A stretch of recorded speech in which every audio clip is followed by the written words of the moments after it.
Good afternoon, welcome to GrainTV. My name is Cody Bills. Today is October 6th. It's a Tuesday and we had the markets moving higher here, particularly live cattle and feeder cattle, both trading sharply to the upside, locking limit higher here on some short covering. Let's turn over to the grain hedge trading platforms here where grains closed off the day.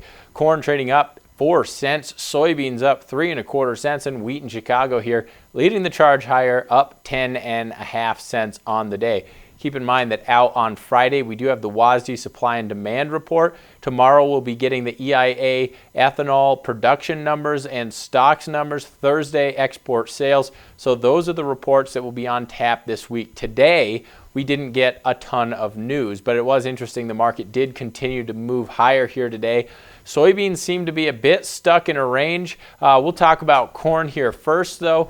Corn finally moving off that 100-day moving average. 100-day moving average offered up resistance multiple times, once back in August, once back in September. Finally, we were able to get up to that 100-day moving average around 388. We consolidated there for a couple of days, and it seems as though we're breaking out of that, moving past the highs there in the very early part of September, possibly retesting those refilling that gap that we saw back on July 24th at 402. So I do think it's important for traders to pay close attention to that 402 price level. Oftentimes these gaps do provide some resistance.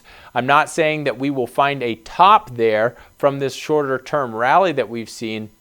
But I do think that intraday we will find some resistance there, and it will take some time to work through it. Right now, when you look at the prices of corn, you look at this technically, I wouldn't be surprised if we were able to, over the next week, work through that 402 level and continue this kind of short covering rally higher. When you look at the fundamentals here for corn, there's very little out there that is very bullish for corn. I think the only reason that we would start to see a little bit of a rally here is the fact that we could be getting a little bit of short covering and possibly some end users locking in some corn down at these levels. So those are the things that we're paying attention to. You look at corn harvesting, it's not a huge, it's not like we're way behind pace, but we are behind pace of what we typically see during this time of the year. 27% of the crop is harvested right now. On average, we typically see 32%. Analysts were expecting to see 30%. So yes, we are behind pace, and that's helping us move a little bit higher.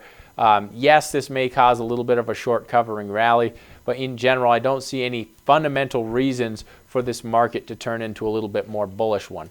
When you look at soybeans, I think what's likely to happen is we continue to kind of trade up this slight incline where we have slightly higher highs, but in general it's mostly a range bound trade when you look at the range between the lows and the highs back here since the beginning of August. So my feeling here is yesterday we had harvest come out. It was well ahead of pace at 42% complete. We have dry weather, so good harvest weather going forward, no major delays. We saw crop conditions increase 2% in the good to excellent category, up to 64% yesterday, and yet we still made advancements in price.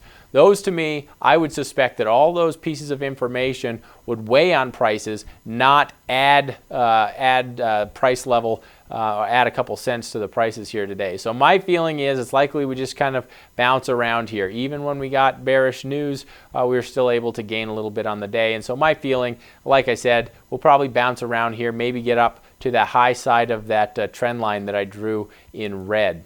And also wheat. Wheat was moving a lot higher here today. It finally got up above that 100-day moving average. I think one of the main reasons why wheat is continuing to show strength here, and really over the last month, it has been the relatively outperforming grain in the complex. What we're seeing here is dryness out of the Black Sea region. 40% of precipitation, of normal precipitation, we're about 40% behind in Ukraine and Russia. Australia is dry on the eastern part of the country. That is a concern because in El Nino situations, oftentimes we do see dryness in Australia. And when you look at what's going on in the Black Sea region, what's going on in Australia, that puts a little bit of a bid under wheat, and one of the reasons why it's just been kind of grinding higher here over the last month. I wouldn't be surprised if we move up around that 533 1/4 that we saw back on August 10th here in the next day or two. When you look at the weather going forward, everything seems to be favorable to allow harvest to continue without any sort of significant delays.